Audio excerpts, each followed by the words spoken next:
Cinema தொடர்பான செய்திகளை பார்ப்பதற்கு சினிமா ஃபோக்கஸ் செய்தி சேனலை சப்ஸ்கிரைப் செய்து ஆதரவு தாருங்கள். சினிமா ஃபோக்கஸ் தமிழ் நேயர்களுக்கு வணக்கம். இன்று நம்மோடு நேர்காணலில் இணைந்திருக்கக்கூடியவர் சினிமா விமர்சகர் திரு சுபேர் அவர்கள். வணக்கம் சார். வணக்கம் சார். கடந்த ஜான்வரி மாதம் நடிகை ஈரா அவர்கள் போட்ட போஸ்ட் பார்த்தீங்கன்னா தற்போது வைரல் ஆகியிருக்கு. அப்படி அந்த போஸ்ட்ல என்ன சார் இருந்துச்சு?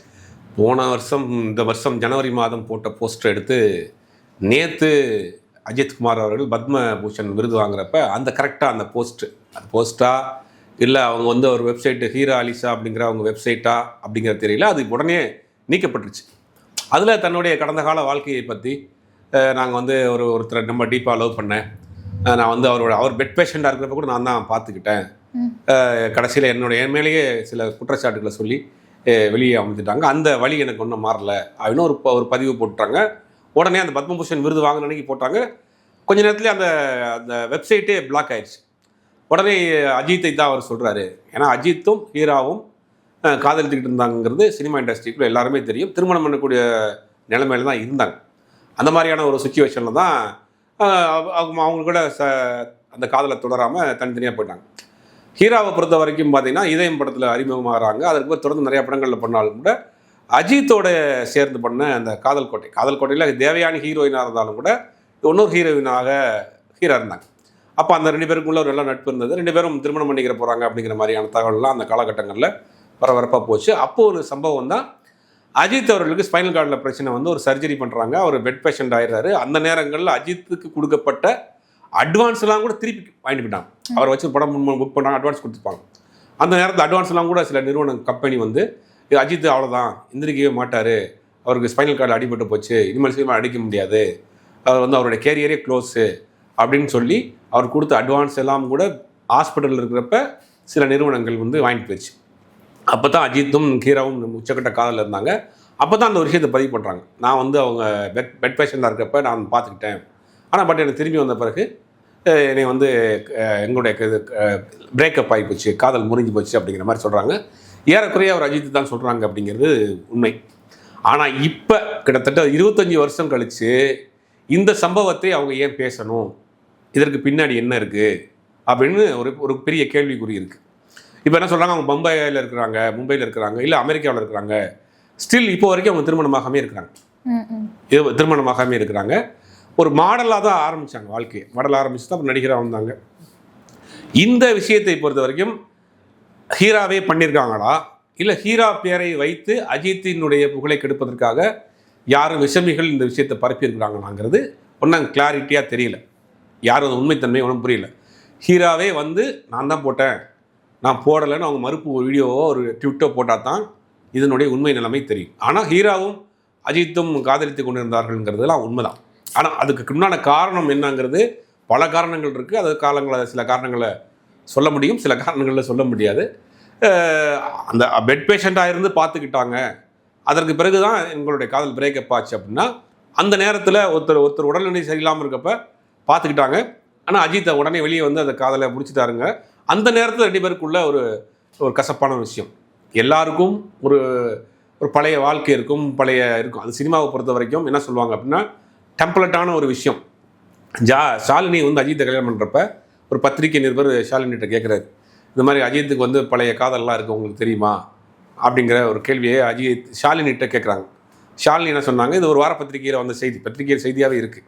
அப்போ அவங்க என்ன சொன்னாங்கன்னா, இதுவரைக்கும் நடந்த கதையெல்லாம் வந்து எங்களுக்கு தேவையில்லை, இதுவரைக்கும் நடந்த சம்பவங்கள்லாம் எங்களுக்கு தேவையில்லை, இனிமேல் என்னோடு வாழ்கிற போது ஒரு பியூரான ஹஸ்பண்டாக இருந்தால் போதும் அப்படின்னு தான். நம்ம சினிமாவை பொறுத்த வரைக்கும் நடிகராக இருந்தாலும் நடிகையாக இருந்தாலும் அவங்க வச்சு ஒரு டெம்ப்ளேட்டான ஒரு வசனம் இருக்கும்.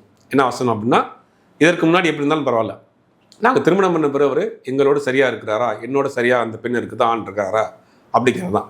அப்போ அஜித்தை வைத்து 25 வருஷம் இது வரைக்கும் பேசாத ஹீரா இப்போ பேசியிருக்கிறாங்கன்னா அது ஹீரா தானா, இல்லை அஜித்தை பிடிக்காதவர்கள்? அஜித்தினுடைய இமேஜ் சமீப காலமாக கூட்டிகிட்டே போகுது. இப்போ இந்தியாவுக்கு அந்த கார் ரேஸில் ஒரு பெரிய பெருமையை சேர்த்துக்கிட்டு இருக்காரு. முதல்ல இப்போ துபாயில் நடந்ததில் செகண்ட் ப்ரைஸ் வந்தார், இட்டாலியில் நடந்ததுலேயும் துபாயில் நடந்த தேர்ட் ப்ரைஸ் வந்தார், இட்டாலியில் நடந்ததில் செகண்ட் ப்ரைஸ் வந்தார், பத்மபூஷன் விருது கிடைக்குது. ஒரு குடும்பத்தோடு செலவு பண்ணுறாரு, ரசிகர்களுக்கு நல்ல நல்ல விஷயங்கள் சொல்கிறாரு, நீங்கள் ஒரு ரசிகராக இருங்க, அதே நேரத்தில் வந்து உங்களுடைய ஃபேமிலியை பாருங்கள் அப்படிங்கிற நல்ல விஷயம் சொல்கிறார். அஜித்துக்கு ஒரு இமேஜ் வந்து சமீப காலமாக கூட்டிகிட்டே போகுது. அந்த இமேஜை காலி பண்ணுறதுக்கு அஜித்தை பிடிக்காத ஆட்கள் இந்த மாதிரியான விசமத்தனமான பிரச்சாரத்தை பண்ணுறாங்களா, இல்லை உண்மையிலேயே ஹீரா தான் அந்த ட்வீட்டை போட்டாங்களா அப்படிங்கிறது அவர்களே சொன்னால் தான் தெரியும். சார் ஆனா அவங்க லவ் பண்ணாங்களாங்கிறதே இங்க ஒரு ரூமரா தானே இருக்கு. இல்லை, லவ் பண்ணாங்கிறது எல்லாருக்குமே தெரியும். இண்டஸ்ட்ரியில் இருக்கக்கூடிய எல்லாருக்குமே அஜித் ஹீரா காதல் ஜோடிகள் திருமணம் பண்ண போகிறாங்கங்கிறது எல்லாருக்குமே தெரியும். ஆனால் ஏதோ ஒரு காரணத்தில் அவங்க விலகிட்டாங்க. காதலித்து இருக்கலாம், இன்றைக்கி எல்லாருக்குமே ஒரு காதல் இருக்கும், முன்னாடி காதல். அதெல்லாம் 25 வருஷம் கழித்து பேச முடியாது இல்லையா? ஒரு காதலிக்கிறப்போ ஒருத்தர் ரெண்டு சொல்லக்கூடிய ஒரு விஷயங்கிறது வந்து அது ஒரு கான்ஃபிடென்ட், ரெண்டு பேருமே ஒரு நம்பிக்கையின் அடிப்படையில் தானே அவங்க பேசுகிறாங்க. அந்த நம்பிக்கையை வந்து அந்த காதல் முறிஞ்சிருச்சுங்கிறதுக்காக அந்த வெளியில் சொல்கிறது வந்து அது என்ன நியாயம் இருக்கும்? அது 25 வருஷம் சொல்ல வேண்டிய அவசியம் என்ன இருக்குது? இன்றைக்கி ஒரு குடும்பமாக சமூகத்தில் ஒரு அந்தஸ்துள்ள ஒரு நபராக இன்றைக்கி இருக்கிறாரு. எல்லோரும் போற்றப்படக்கூடிய ரசிக்கப்படக்கூடிய ஒரு நபராக இருக்கிறாரு. ஒரு உயர்ந்த விருது கொடுக்கப்படுது, இந்தியாவுக்கு பெருமை சேர்க்கக்கூடிய பல விஷயங்கள் பண்ணிகிட்டு இருக்காரு. அப்படிங்கும்போது இதை சொல்ல வேண்டிய அவசியம் இருக்குது.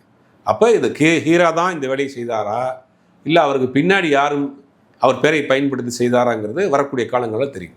சரி, இவங்க 2 பேரும் பார்த்தீங்கன்னா 2 படம் தான் வந்து சேர்ந்து நடிச்சிருக்காங்க அப்படின்னே சொல்லப்படுது. அப்போ ஆன் ஸ்க்ரீனில் அவங்க கெமிஸ்ட்ரி எப்படி சார் இருந்துச்சு? ஆன் ஸ்க்ரீனில் வந்து நம்ம நல்ல பேராக தான் இருந்துச்சு. கால் கோட்டையில் வந்து பார்த்தா அந்த அந்த படத்தினுடைய கதையை வந்து அந்த கமலின்னு ஒரு கேரக்டர் தேவயானி தூக்கி நிப்பாட்டிருப்பாங்க.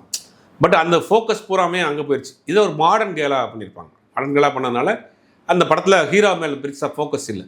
பட் பேரா பார்த்து ஆன் ஸ்க்ரீன் பேரா பார்க்குறப்ப ஒரு நல்ல பேரா தான் இருப்பாங்க. சரி, இப்போ திரையுலகுன்னு எடுத்துக்கும் போது அஜித் மட்டும்தான் இந்த பெண் சார்ந்த விஷயங்களை சிக்காத ஒரு நபரா, சிக்காத ஒரு நடிகரா இருந்தாரு. ஸோ இப்போ இப்படி ஒரு விஷயம் வந்திருக்கு, இதை இவர் எப்படி டேக்கிள் பண்ண போறாரு? இல்லை, டேக்கிள் பண்ண போறாருன்னா இது இப்போ நடந்த சம்பவம் இல்லையே. இப்போ கல்யாணமாக ஷாலினியை திருமணம் பண்ணதுக்கு பிறகு இந்த மாதிரி ஒரு அஃபையர் இருந்திருக்கு, அந்த மாதிரி ஒரு செய்தி வந்திருக்கு அப்படின்னா அதை பற்றி அவர் வருத்தப்படுவதற்கோ அதை பற்றி பேசுவதற்கோ தெரியும். ஷாலினிக்கே தெரியும் அஜித் ஹீரா வந்து நான் தன்னுடைய ஷாலினியை திருமணம் பண்ணுறதுக்கு முன்னாடி அவர் காதலித்துக்கிட்டு இருந்தாருங்கிற விஷயம்லாம் அஜித்தே சொல்லியிருப்பார். அப்படிங்கும் போது குடும்ப ரீதியாக அது பெருசாக பிரச்சனையே வராது. வெளியில் வந்து இப்போ அவருக்கு ஒரு நேம் வந்து கிரியேட் ஆகிட்டே போகுது, ஒரு இமேஜ் வந்து வளர்ந்துக்கிட்டே போகுது அப்படிங்கிற அதை கார்னர் பண்ணி அதை உடைக்கிறதுக்காக வேலையாக தான் இது பார்க்கப்படுது. அப்போ இதே வந்து அவர் பெருசாக வந்து ஒரு ஸ்ட்ரகிளாவோ ஸ்ட்ரெஸ்ஸாவோ எடுத்துக்கிற மாட்டார். இது வந்து கடந்து போயிடுவார். பட் உடனே அதை டெலீட் பண்ணியிருக்கிறாங்க அப்படிங்கிறது தான் பெரிய ஒரு சந்தேகத்தை ஏற்படுத்தியிருக்கு. யாரும் அழுத்தம் கொடுத்தாங்களா, இல்லை உண்மையிலே ஹீராவா, இல்லை ஹீரா பேரை வச்சு யாரும் போட்டிருக்காங்களா அப்படிங்கிறதெல்லாம் அதுவும் கரெக்டாக அவர் பத்மபூஷன் வாங்கின அன்னைக்கே அந்த செய்தி வந்திருக்கு. அது ஜனவரி மாதம் போட்ட ட்வீட்டை திருப்பி எடுத்து போட்டிருக்காங்க அப்படிங்கிறது மிகப்பெரிய சந்தேகத்தை கிளம்பி. அஜித்துக்கு வேண்டாத ஒரு குரூப் யாரும் சினிமாவில் செயல்படுறாங்களா அப்படிங்கிறது சந்தேகமாக இருக்குது. இதுக்கு ஒரே ஒரு முற்றுப்புள்ளி என்னென்னா ஹீரா பேசணும். இந்த ஹீராவை சம்மந்தமாக ஒரு விஷயம் வந்துருச்சு, ஒரு பிரச்சனை வந்துருச்சு, அவங்க தான் ஏதோ ஒரு வீடியோவோ ஒரு ட்விட்டோ போட்டால் தான் இதோட உண்மை நிலவரம் தெரியும். சார், இப்போ பார்த்தீங்கன்னா அஜித்க்கு வந்து பத்மபூஷன் அவார்டு வந்து கொடுத்துருக்காங்க. இது அரசியல் பார்வையில் எப்படி பார்க்கப்படுது அப்படின்னு பார்த்தீங்கன்னா, விஜய் வந்து அரசியலுக்கு வந்திருக்காரு. ஸோ அஜித்தை வந்து கவர் பண்ணணும் அப்படிங்கிறதுக்காக பாஜக தான் இந்த அவார்டு வந்து கொடுத்துருப்பாங்க அப்படிங்கிற மாதிரி சொல்லப்படுது. இதை பற்றி நீங்கள் என்ன நினைக்கிறீங்க? இல்லை, அவார்டுகள் எல்லாமே அரசியல் தான். இன்றைக்கி வந்து ஏதாவது ஒரு அரசியல் நோக்கம் இல்லாமல் கொடுக்க மாட்டாங்க. அப்போ அஜித்தை வந்து விஜய் வந்து பாஜகவுக்கு எதிராக இன்றைக்கி ஒரு அரசியல் களத்தில் நிற்கிறாரு. அப்போ இப்போ இளையராஜாவுக்கு எம்பி பதவி கொடுத்தாங்க. இளையராஜாவுக்கு பெரிய ரசிகர் கூட்டம் இருக்குது, அது தன் பக்கம் பயன்படுத்திக்கிறது தானே. இப்போ அஜித்துக்கு இன்றைக்கி பத்மபூஷன் கொடுத்தா மத்திய அரசாங்கம் வந்து அஜித் நெருக்கமாக இருக்கிறாரு அப்படிங்கிற ஒரு தோற்றத்தை காட்டி அரசியலுக்கு பயன்படுத்துறதுக்கு தான் வாய்ப்பு. இப்போ எல்லாமே அவார்டுகள் விருதுகள் எல்லாமே இன்றைக்கி வந்து ஒரு அரசியல் பார்வையோடு தான் பார்க்கப்படுகிறது, அரசியல் நோக்கத்தோடு தான் கொடுக்கப்படுங்கிறது மாற்று கருத்து கிடையாது. ஆனால் அந்த விஷயத்தில் அஜித் சிக்குவாரா அப்படிங்கிறது தான் பெரிய கேள்விக்குரிய. ஏன்னா அஜித்துக்கு அந்த அம்மையார் ஜெயலலிதா மறைவுக்கு பிறகு பல ஆஃபர் வந்துச்சு, அது நிறைய பேருக்கு தெரியும்.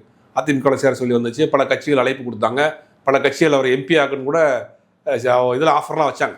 ஆனால் அஜித்தை பொறுத்த வரைக்கும் அரசியலுங்கிறது ஒரு எட்டாக்கணி, அது தேவையில்லாத விஷயம், நமக்கு செட் ஆகாதுன்னு ஒதுங்கியே தான் இருக்கிறது. ஆனால் இந்த அவார்டின் மூலியமாக மத்திய அரசு அஜித்தோடு நெருக்கமாக இருக்கிறது, பாஜக அரசு அஜித்தோடு நெருக்கமாக இருக்கிறது அப்படின்னு ஒரு காமிச்சுக்கிறக்கூடிய ஒரு தோற்றத்தை ஏற்படுத்துவாங்க. அது எல்லா அரசியல் கட்சி உதாரணத்துக்கு என்னென்னா, ஒரு வேட்பாளர் ஒரு தெருவில் ஓட்டு கேட்டு போகிறாருன்னா அந்த தெருவில் யாராவது ஏதாவது ஒரு சாதி அமைப்பில் பெரிய ஆளாக இருக்காங்கன்னா எல்லாரும் துண்டு போட்டே போவாங்க. பட் அவர் ஓட்டுக்கு போகிறாரா இல்லையான்னு தெரியல. ஆனால் அவருக்கு பின்னாடி இருக்கக்கூடிய அந்த அமைப்பு, அந்த சாதிய கட்டமைப்புகள் வந்து நமக்கு ஓட்டு விழுகும் அப்படிங்கிற ஒரு கால்குலேஷன் பண்ணுவாங்க. ஒரு சாதாரண ஒரு வார்டு தேர்தலையே அகில இந்திய அளவில் இருக்கக்கூடிய ஒரு கட்சி, ஒரு மாநிலத்தில் ஒரு ஃபெமிலியராக இருக்கக்கூடிய ஒரு நடிகர், அவருக்கு பின்னாடி ஒரு பெரிய கூட்டம் இருக்குது, அவருக்கு ஒரு அவார்டு கொடுத்துறோம், நெருக்கமாக இருக்கிற மாதிரியான தன்னை காமிச்சிக்கிறதுக்கு ஒரு வேலை இருக்குது. அரசியல் ரீதியான காரணம் இருக்கிறதுக்கான வாய்ப்புகள் தான் அதிகம். உங்கள் நேரத்தை ஒதுக்கி இந்த நேர்காணலில் கலந்து கொண்டதுக்கு மிக்க நன்றி சார்.